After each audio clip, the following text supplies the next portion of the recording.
Hi guys, hi students, this is Jasvinder Kaur here, chemistry teacher. And अभी मैं start करने वाली हूँ class 10th chapter number 1 chemical equations and reactions. Okay, we are going to start this chapter. In this chapter we are going to study about types of chemical reactions, balancing of chemical equations. Okay ये हमारा इस chapter का पूरा topic रहने वाला है. Okay तो इसको हम जल्दी से कवर अप कर लेते हैं. बहुत अच्छा चैप्टर है, इजी चैप्टर है बच्चों. अच्छे से हम इस चैप्टर को समझ लेंगे तो काफ़ी स्कोरिंग चैप्टर रहेगा ये आपके साइंस के लिए. बहुत जल्दी से हम बोर्ड की तरफ मूव करते हैं और स्टार्ट करते हैं हमारा चैप्टर नंबर 1 साइंस का, class 10th. Okay alright students, जल्दी से हम स्टार्ट करते हैं. क्लास 10th का हमारा जो चैप्टर नंबर 1 है केमिकल रिएक्शंस एंड इक्वेशंस, ये हम जल्दी से स्टार्ट करते हैं. Let us see about this chapter. बच्चों इस चैप्टर की स्टार्टिंग से पहले हम कुछ चीज़ें रिवाइज करेंगे. जैसे 9th क्लास में हमने दो फिनोमिनस के बारे में पढ़ा है, physical change and chemical change. Physical change के बारे में हम लोगों ने क्या स्टडी की है कि there is no formation of any new substance during a physical change. मतलब फिजिकल चेंज के दौरान कोई नया सब्सटेंस नहीं बनता है. इसमें क्या होता है, only there is change in state of the substance. हमारा जो सब्सटेंस है उसकी सिर्फ स्टेट में बदलाव आता है, उन्हें हम क्या कहते हैं, फिजिकल चेंजेस कहते हैं. फॉर एग्जांपल अगर हम यहाँ पे ले तो that is freezing of water.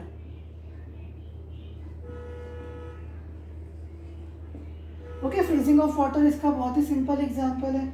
जब हम वाटर को फ्रीज करते हैं, ओके तो क्या होता है, वाटर लिक्विड से किस में चेंज हो जाता है, सॉलिड में. मीन्स वाटर सिर्फ अपने क्या चेंज कर रहा है, स्टेट चेंज कर रहा है. जो वाटर का केमिकल कंपोजिशन है वो बिल्कुल चेंज नहीं होता है. अगर आपसे कोई कहे कि लिक्विड वाटर का फॉर्मूला बताइए तो आप क्या कहेंगे, ma'am it is H2O. Okay, the formula of water is H2O. और अगर कोई आपसे कहे कि सॉलिड वाटर या आइस का फॉर्मूला बताइए तब भी आप क्या कहेंगे, it is H2O. So chemical composition हमारे सब्सटेंस का बिल्कुल चेंज नहीं होता है जब हम एक फिजिकल चेंज की बात करते हैं. कोई नया सब्सटेंस इस दौरान नहीं बनता है. ओके लेकिन अगर हम केमिकल चेंज की बात करें, ओके फिजिकल चेंज के दौरान सब्सटेंस की कोई केमिकल प्रॉपर्टीज में चेंजेस नहीं आते हैं. लेकिन जब एक केमिकल चेंज हम करवाते हैं या कोई केमिकल चेंज हमारे आसपास हो रहा होता है तो इन अ केमिकल चेंज और during a chemical change their is formation of new substance or substances from old substance. हमारे एक पुराने सब्सटेंस से बिल्कुल एक नया सब्सटेंस बनता है, उसे हम क्या कहते हैं, केमिकल चेंज कहते हैं. हमारे सब्सटेंस का पूरा केमिकल कंपोजिशन चेंज हो जाता है. ओके हमारी डे टू डे लाइफ में बहुत सारे ऐसे एग्जाम्पल हैं जो केमिकल चेंजेस को रिफ्लेक्ट करते हैं. जैसे एक सबसे कॉमन एग्जांपल हमारा है रस्टिंग ऑफ आयरन. हमारी जो लोहे की चीज़ों पर, जो आयरन के आर्टिकल्स हैं उन पर जो रस्ट हो जाता है, जो जंग लग जाता है, वो एक केमिकल चेंज है क्योंकि आयरन केमिकली रिएक्शन करता है एयर के साथ. ओके या फिर हमारा जैसे curdling of milk, this is also a chemical change. Digestion of food, okay combustion of fuels. Okay ये जो भी फ्यूल्स का कंबशन हमारे ऑटोमोबाइल इंजन्स में होता है, पेट्रोलियम का, डीजल का, ये सारी चीज़ें किसका एग्जाम्पल है, केमिकल चेंज का एग्जाम्पल है. So there are so many examples of chemical changes which are present around us. Okay तो बच्चों बहुत सारे केमिकल चेंजेस हम क्या करवाते हैं, लेबोरेटरी में करवाते हैं. केमिकल सब्सटेंसेस की आपस में रिएक्शन होती है जिससे हमें क्या मिलते हैं, नए सब्सटेंस मिलते हैं. Okay for example we can say burning of magnesium ribbon. जब हम एक मैग्नीशियम रिबन को बर्न करते हैं ऑक्सीजन की प्रेजेंस में, तो हम काफ़ी छोटी क्लासेस से 8th क्लास से हम ये रिएक्शन पढ़ते आ रहे हैं, ये इक्वेशन पढ़ते आ रहे हैं कि magnesium plus oxygen they will form magnesium oxide. Okay, हमने लेबोरेटरी में एक ये केमिकल चेंज करवाया है जिसे हम केमिकल रिएक्शन कहते हैं। ठीक है, मतलब केमिकल चेंजेस के लिए हम दूसरा वर्ड यूज़ कर रहे हैं केमिकल रिएक्शन, जिसमें हमारे जो ये ओल्ड सब्सटेंसेस हैं, ठीक है, these are are old substances, they are changing into new substance. Okay, तो ये ओल्ड सब्सटेंस जो पूरी तरीके से न्यू सब्सटेंस में चेंज हो जाता है, इस प्रोसेस को हम क्या कहते हैं? केमिकल रिएक्शन कहते हैं। This process is known as what? Chemical reaction. अब केमिकल रिएक्शन में ये जो ओल्ड सब्सटेंस और जो न्यू सब्सटेंस है, इनको हम कैसे डिफाइन करेंगे? Okay, in a chemical reaction old substances are called reactants and the new substances are called products. Product एक से ज़्यादा भी हो सकते हैं। इस रिएक्शन में हमारे पास एक सिंगल प्रोडक्ट है, मैग्नीशियम ऑक्साइड।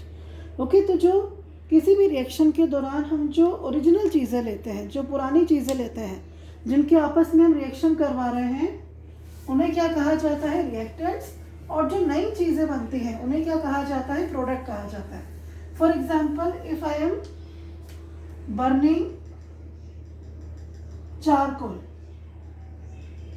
ठीक है, अगर हम चारकोल की बर्निंग करवा रहे हैं एयर में, देन हमारे रिएक्टेंट्स कौन हो जाएंगे? कार्बन एंड ऑक्सीजन, क्योंकि वो हमारे ओरिजिनल सब्सटेंसेस है, वो हमारे ओल्ड सब्सटेंसेस हैं जिनको आपस में हम रिएक्ट करवा रहे हैं एक नई चीज़ प्रोड्यूस करने के लिए। ओके, जब ये दोनों आपस में रिएक्ट करेंगे और आपस में घुल मिल जाएंगे तो कुछ मिलके नया सब्सटेंस बनाएंगे हमारे लिए, तो वो जो नया सब्सटेंस है उसे हम क्या कहेंगे? प्रोडक्ट।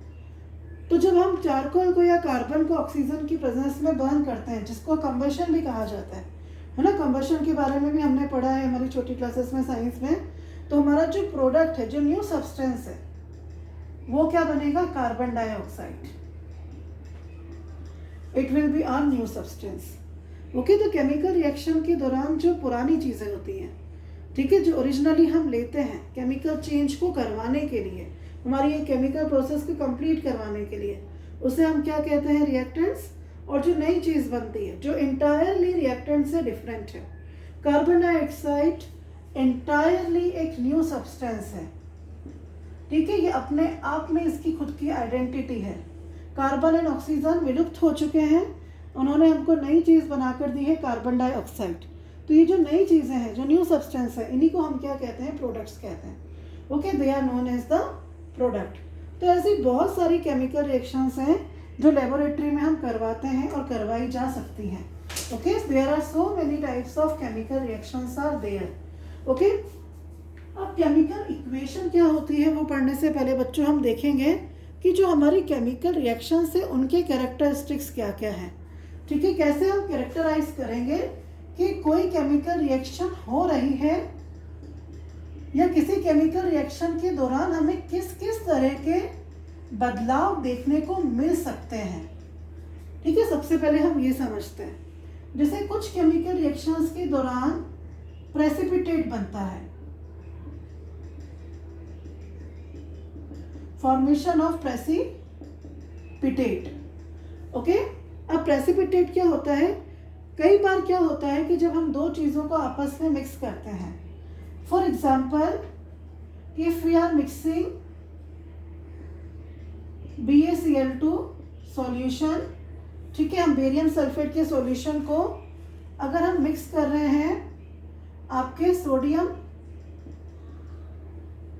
सल्फेट के सॉल्यूशन के साथ, we are mixing barium chloride and sodium sulphate solution with each other.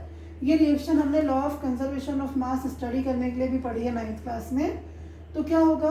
There will be formation of 2 NaCl। So NaCl जो है वो पानी में घुला हुआ रहता है, लेकिन जो बेरियम सल्फेट बनेगा BaSO4, ओके, ये जो बेरियम सल्फेट हमारा बन रहा है, BaSO4 जो बन रहा है, ये क्या होता है कि सपोज अगर ये हमारी एक टेस्ट ट्यूब है, if this is a test tube, ठीक है, तो ये जो सॉल्यूशन है हमारा, आपको इस सॉल्यूशन में वाइट कलर का सॉलिड मास यहाँ नीचे सेटल दिखेगा, ठीक है, वाइट कलर के सॉलिड पार्टिकल आपको दिखेगा कि वो टेस्ट ट्यूब में नीचे जमा हो गए हैं, वो वाटर में डिसॉल्व नहीं हो रहे हैं। तो ये जो सॉलिड मास हमारा टेस्ट ट्यूब में डिपॉजिट होता है किसी रिएक्शन के दौरान, इसे हम क्या कहते हैं, प्रेसिपिटेट कहते हैं।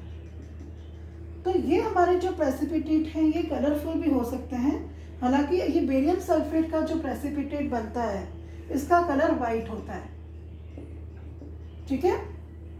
और कलर के प्रेसिपिटेट भी हमारे बन सकते हैं, जो मैं आपको आगे जाके बताने वाली हूँ कि बहुत सारी रिएक्शंस ऐसी हैं जिसमें जब हम दो सॉल्यूशंस को आपस में मिक्स करते हैं तो एक सॉलिड सब्सटेंस हमको टेस्ट ट्यूब में नीचे सेटल होता हुआ दिखाई देता है, उसे हम प्रेसिपिटेट कहते हैं। तो काफ़ी केमिकल रिएक्शंस ऐसी होती हैं जिनमें प्रेसिपिटेट बनता है, जिनको हम प्रेसिपिटेट के बनने से कैरेक्टराइज कर सकते हैं। कुछ केमिकल रिएक्शंस ऐसी होती हैं जिसमें there is change in the state of the substance. Actually ऐसे हमारे पास बहुत सारे रिएक्शन है। फॉर एग्जाम्पल कि when we react carbon with oxygen, when we burn them and we get carbon dioxide, तो इस केस में क्या होता है, कार्बन हमारा कैसा सब्सटेंस है, सॉलिड, ऑक्सीजन हमारा कैसा सब्सटेंस है, गैस, और कार्बन डाइऑक्साइड हमें कैसी मिल रही है, गैस। तो हमारा ये जो सॉलिड सब्सटेंस है, जब ये नई सब्सटेंस बना रहा है तो नया सब्सटेंस की जो स्टेट है वो इंटायरली चेंज है, ठीक है, वो चेंज हो चुका है, उसकी जो स्टेट है वो चेंज हो चुकी है। ओके, बहुत सारी रिएक्शंस ऐसी है जिसमें स्टेट में भी चेंज आता है, ठीक। कई सारी ऐसी रिएक्शंस हैं जिसमें there is change in colour, हमारे सब्सटेंस के कलर में चेंज आता है, जिसका मोस्ट कॉमन एग्जांपल है आपका rusting of iron. Okay, iron जो है हमारा ग्रेइश ब्लैक थोड़ा मेटल है, ओके, लेकिन जो रस्ट है, हमने कई लोगों ने रस्ट देखा है, नॉर्मल सब्सटेंस है, ठीक है, आयरन के जो ऑब्जेक्ट होते हैं हमारे उन पे रस्ट होता है, जंग लग जाता है, okay, that is reddish brown substance.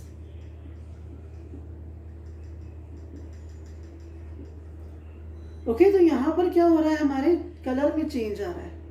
देखिए कई बार हमारे पास डिफरेंट कलर्स में प्रेसिपिटेट भी बनते हैं। ओके, तो बहुत सारी कैसी केमिकल रिएक्शंस है जिसमें आप क्या नोटिस करेंगे कि आपके जो सब्सटेंस है उसके कलर में चेंजेस आ रहे हैं। ओके, अब एक मोस्ट इम्पॉर्टेंट चीज़ जो हम एक केमिकल रिएक्शन के दौरान स्टडी करते हैं, एक वो होती है इवोल्यूशन ऑफ गैस, कि हमारी केमिकल रिएक्शन के दौरान गैस निकलने लगे, ठीक है। फॉर एग्जांपल कि जब हम हमारा जिंक मेटल जो होता है, हम जब उसको डाइल्यूट हाइड्रोक्लोरिक एसिड में डालते हैं, ओके, तो when they both react with each other, तो जिंक यहाँ पर एक कंपाउंड बनाता है, that is zinc chloride, plus हमें क्या मिलती है, हाइड्रोजन गैस।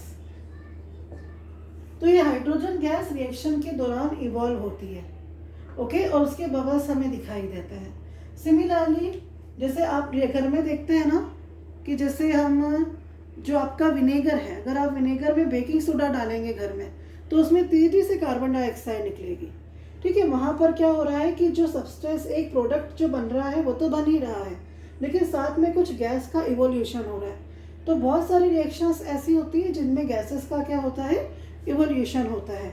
और एक जो बहुत इंपॉर्टेंट कैरेक्टरिस्टिक जो हमें केमिकल चेंजेस के दौरान दिखाई देता है वो होता है हमारा change in temperature, that is change in temperature.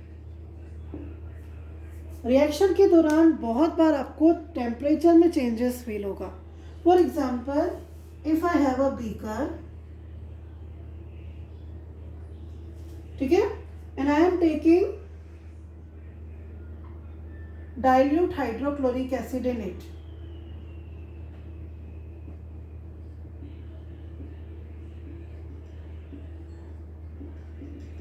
ठीक है, हमने बीकर में डाइल्यूट हाइड्रोक्लोरिक एसिड डाला है. अब मैंने इसमें क्या किया, फ्यू ड्रॉप्स और I can say few zinc granules मैंने इसमें ऐड कर दिए. तो अभी हमने जो रिएक्शन देखी थी जिंक और हाइड्रोक्लोरिक एसिड के बीच में, वो होगी यहाँ पर बबल्स बनने लगेंगे हाइड्रोजन गैस के, और जब आप इस बीकर को टच करेंगे ना, ये आपको हॉट फील होगा. ठीक है, इस रिएक्शन का जो टेम्परेचर है वो राइज अप हो जाएगा आपके बीकर का. ठीक है, तो बहुत सारी ऐसी रिएक्शन है जिसमें टेम्परेचर में चेंज आता है, टेम्परेचर डिक्रीज भी हो सकता है. अब ऐसा क्यों होता है, क्योंकि यहाँ पर किसका इन्वॉल्वमेंट है, हीट एनर्जी का. Because whenever we talk about temperature we are talking about heat energy. तो on the basis of temperature दो तरह की रिएक्शंस हमारे पास हो सकती है. First we can have exothermic reactions. Okay, first we can have exothermic reaction. Thermic word जो है, या जो थर्मल, थर्म, ये जो वर्ड आप कभी भी देखेंगे बच्चों, आप ध्यान रखेंगे कि ये वर्ड हम हीट एनर्जी के रेस्पेक्ट में ही यूज़ करते हैं. ओके, ये जो हमारा टर्म है, it is used in the case of heat energy only. So there are so many reactions, okay, which are exothermic in nature. So what are exothermic reaction? The reactions in which heat energy is released during the reaction. ऐसे reaction जिसमें reaction के दौरान heat energy release होती है, बाहर निकलती है. ठीक है, and accompanied by rise in temperature. Heat energy release होने से क्या होता है, टेम्परेचर है जो आपके टेस्ट ट्यूब का, आपके बीकर का, वो राइज अप हो जाता है. उन्हें हम क्या कहते हैं, एक्सोथर्मिक रिएक्शन कहते हैं. ठीक, तो एक मोस्ट कॉमन हमारी जो एक्सोथर्मिक रिएक्शन है वो क्या है, डिसोल्यूशन ऑफ क्विकलाइन. क्विकलाइन किसको कहते हैं बच्चों, कैल्शियम ऑक्साइड. जो चूना होता है ना हमारा, चूना जो व्हाइट वॉशिंग के लिए यूज आता है, वही वाला लाइम है ये quicklime. Dissolution of quicklime in water. जब हम क्विकलाइन में पानी मिलाते हैं तो ये बहुत ज़्यादा हीट एनर्जी रिलीज करता है. आप लोगों ने अगर कभी आपके घर पे या कहीं भी क्विकलाइन का डिसोल्यूशन घरों में देखा हो वाइट वॉशिंग के लिए, तो आपने नोटिस किया होगा कि इसको अर्दन पॉट में डिसॉल्व किया जाता है. ओके, क्यों, क्योंकि ये बहुत ज़्यादा एक्सोथर्मिक रिएक्शन है. Okay, and when they both are mixed with each other we get slaked lime. So what is the formula of slaked lime, it is this, CaOH whole twice calcium hydroxide. तो ये जो reaction है ये बहुत ज़्यादा exothermic nature की है, काफ़ी हीट एनर्जी इसमें रिलीज होगी. ओके, तो this is the example of exothermic reaction. Okay, now अगर एक्सोथर्मिक रिएक्शन होती है तो एंडोथर्मिक भी कुछ ना कुछ होता होगा. ओके, तो जो on the basis of change in temperature, the second we are having endothermic reactions.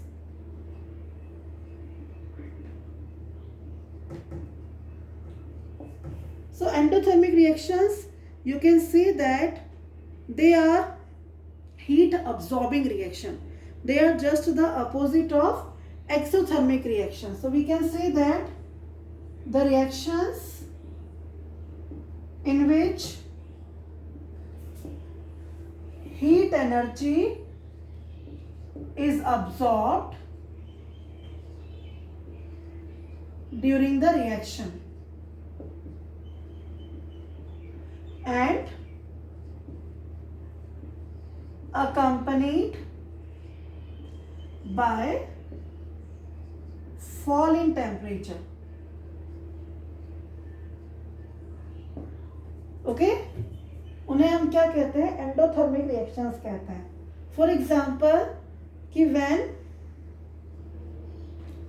Barium hydroxide, what is barium hydroxide, is mixed with ammonium chloride. What is ammonium chloride? NH4Cl. This formulas of ionic compounds we have already studied in 9th class, or you might have studied in your school studies, because 9th class में formulas के बारे में हमें काफ़ी अच्छे से दिया गया है कि कैसे हम आयंस की वैलेंसी का क्रिस क्रॉस करके फॉर्मूला बना सकते हैं. ओके, तो जब हम इन दोनों सब्सटेंसेस को आपस में मिक्स करते हैं, okay, and they are mixed in a test tube, then we get what, हमें क्या मिलेगा यहाँ पर, barium chloride and ammonium hydroxide.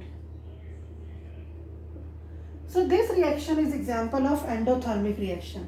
जब भी कोई एंडोथर्मिक रिएक्शन होगी, आप क्या नोटिस करेंगे कि आपका टेस्ट ट्यूब या जो आपका बीकर है वो ठंडा हो जाएगा, आपको वो कूल फील होगा, ठीक है, टेम्परेचर में फॉल होने लगेगा. ओके, तो यहाँ पे क्या हो रहा है, आपकी जो हीट एनर्जी है, जो आपकी बीकर की हीट एनर्जी है, जो भी आपकी सराउंडिंग की हीट एनर्जी है, रिएक्शन उसे अब्सॉर्ब करने लगी है. Okay, such type of reactions are known as what, endothermic reactions. उन्हें हम क्या कहेंगे, एंडोथर्मिक रिएक्शंस कहेंगे. ओके बच्चों, तो ये हमारे क्या होते हैं, किसी भी केमिकल रिएक्शंस के कैरेक्टरिस्टिक हो सकते हैं. ये किसी भी केमिकल रिएक्शंस के दौरान इस तरह के कैरेक्टरिस्टिक्स आप ऑब्जर्व कर सकते हो, इस तरह के चेंजेस आप ऑब्जर्व कर सकते हो. ओके, अब नेक्स्ट हमें जो देखना है हमारे इस चैप्टर में, जो बहुत ही इंपॉर्टेंट टर्म है हमारे चैप्टर की, केमिकल इक्वेशन. केमिकल इक्वेशन क्या होता है, ओके, और उसे कैसे हम बैलेंस करते हैं, उसके क्या क्या सिग्निफिकेंस हैं, okay, that we have to see in the chapter, okay, which I will cover in the next class. Till then you stay home, stay safe.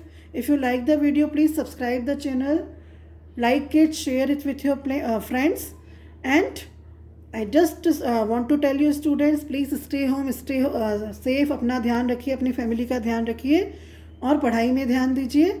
सब कुछ बहुत अच्छा होगा. Bye bye.